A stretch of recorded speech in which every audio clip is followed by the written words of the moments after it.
What's going on, everybody? Good morning, happy Monday. Maybe it's good evening. I don't know when you listen to this, but either way, I hope you had an amazing weekend. It is time to get back to MLB The Show questions, answers, and the like.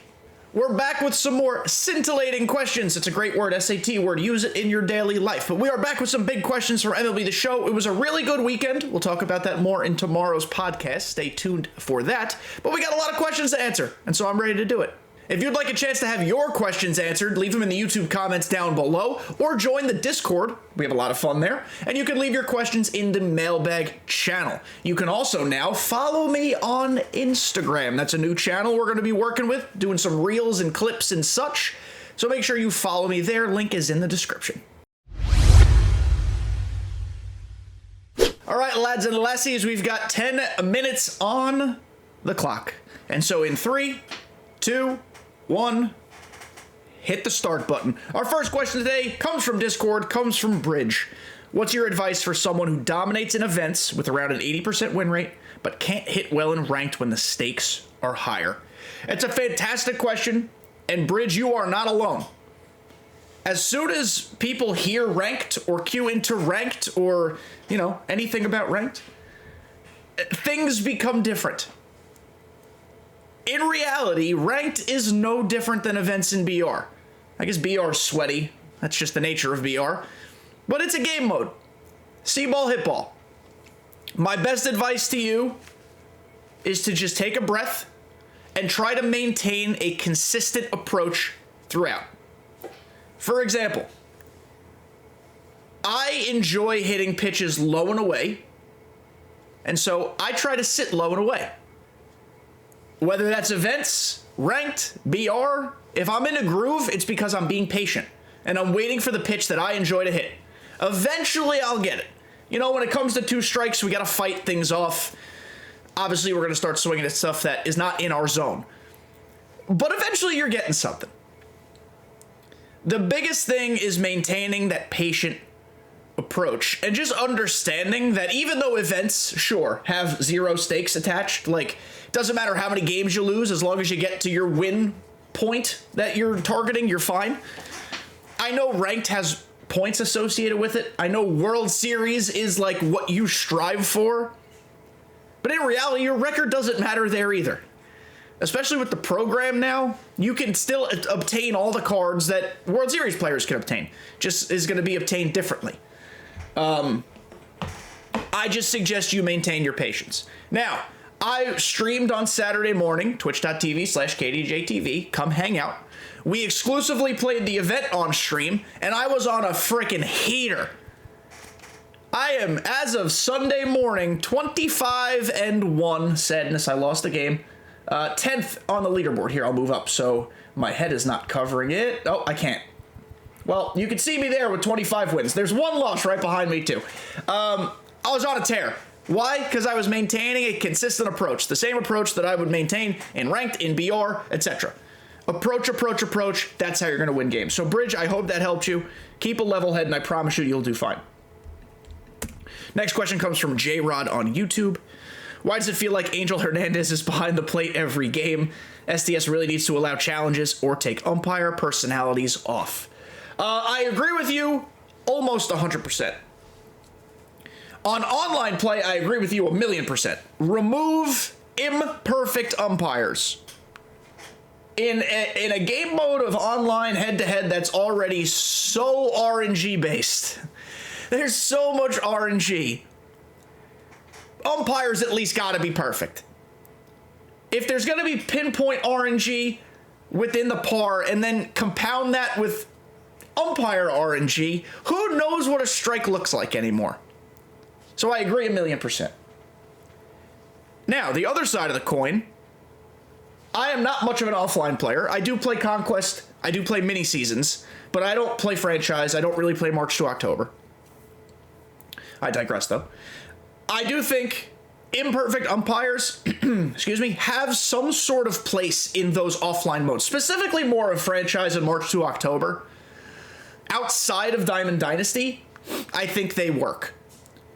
Because the whole point of franchise, if you play it a certain way, is to create a realistic baseball sim. That's what SDS thinks this entire game is. We know that's not exactly correct. But imperfect umpires kind of add storylines to franchise. And I don't mean, obviously, storylines like the game mode. I mean, narrative. Imperfect umpires create stakes. They create situations. They create, how am I going to pitch this guy if the umpire's personality consistently calls outside strikes? I kind of like it for offline.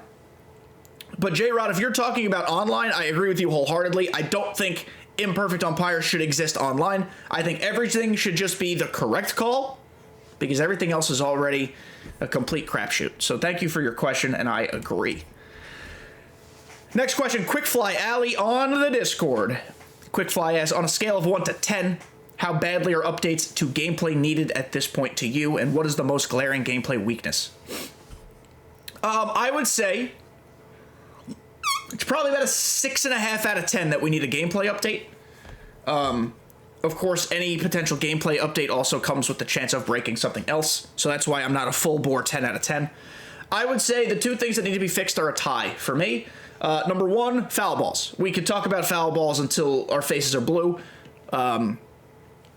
It's an epidemic. It's horrid. Hall of Fame is probably the worst, but BR is pretty up there too. I did a little experiment in BR last run I had. That did not go well, the run. I was facing someone who was swinging at everything. Every pitch. Doesn't matter the count, doesn't matter the pitch, doesn't matter the hitter or pitcher. Swinging at everything. So I got him in a 2-strike count. He was using Jimmy Rollins, the 99. I'm pretty sure still the only Jimmy Rollins in the game at this point. I was using a silver pitcher. Doesn't matter who it was. It was a right-handed silver pitcher. So Jimmy Rollins was hitting lefty. I purposefully, because science, bounced 4 straight circle changeups. Bounced. I mean spiked. I mean lawn darts. They were not lowly caught. They were bounced. Jimmy Rollins fouled off all 4. Even if you are doing the contact swing button, the circle button on PlayStation, that should not be feasible. It shouldn't be possible. Foul balls are a giant problem. It does seem like if you swing very early, you could foul off just about anything. To some extent, that makes sense because you might be catching a breaking ball before it hits its break or before it fully breaks. So that would be why you'd reach out and tip that. I can semi-understand that. But pitches a 1.5 feet above the zone or bouncing in the dirt under just about no circumstances. There are rare circumstances, but just about no circumstances should they be fouled off. And then, of course, the more pitches you throw, the more chances you have for a ball to get smashed. And then the other thing that's tied with that is slider PCI. It is near impossible to play Legend difficulty. You even see the PCI shrinking on lower difficulties as well. If you're the same-handed batter as the pitcher and you are throwing a slider, I'm pretty sure it's reading the pitch as a ball in terms of PCI size, even if it's in the strike zone. It's been a bug since last year. I don't know if SDS intended it to be this way. If they did, that's pretty silly. The fact that it still exists after a year plus probably leads me to believe they don't know how to fix it. Just a thought. But those are my two things that need to be improved. So thank you, Quickfly. Next question comes from Ashley Ray in the Discord. I'm mostly an offline player. Do you think there are realistic changes to mini-seasons that can be made to make it more fun? SDS did a great thing this weekend, and again, we're going to talk about this more on the podcast tomorrow. Giving us real PXP, or just regular XP, sorry, to grind in mini-seasons with a good-ish card at the end. Bob Feller might be okay. Not great, but no pitchers are good, so it doesn't matter. You want to incentivize my time to play mini-seasons? There's got to be XP and packs in it.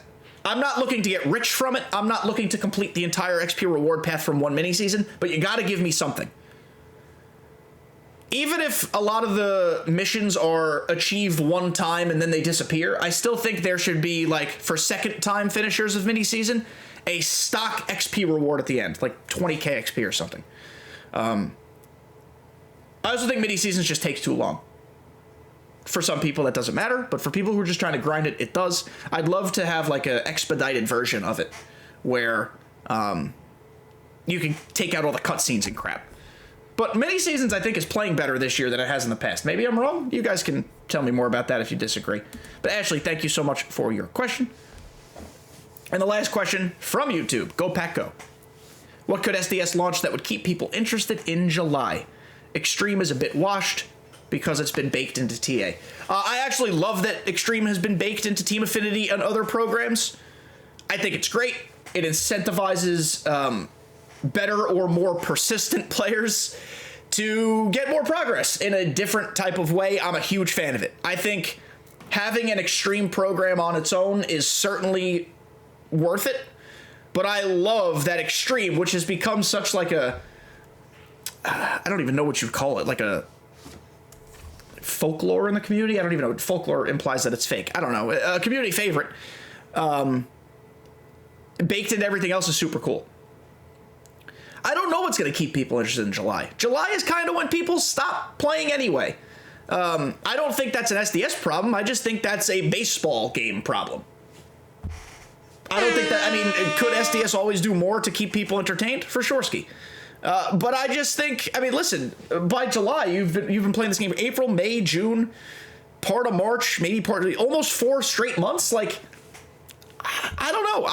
I'm not bailing them out. I'm not saying it's okay that people are gone by July, but I kind of get it. A new game mode would help keep people interested, but we're not getting a new game mode in the middle of the year, so we're just going to have to wait and see what happens. Ladies and gents, that'll do it for another 10-minute mailbag. What did you think? Did you like what we talked about? Do you have thoughts? Put them in the comments down below. You don't just have to put questions down there, of course. We can have a conversation. One of my favorite results of this video series is that we get to talk about these things in a civilized manner. Civilized is the key word. And of course, as I said before, join the Discord, follow me on Instagram, follow me everywhere. Let's have a party. And I appreciate you guys making it to the end of this video. Have a great week. I love you all. See you next time.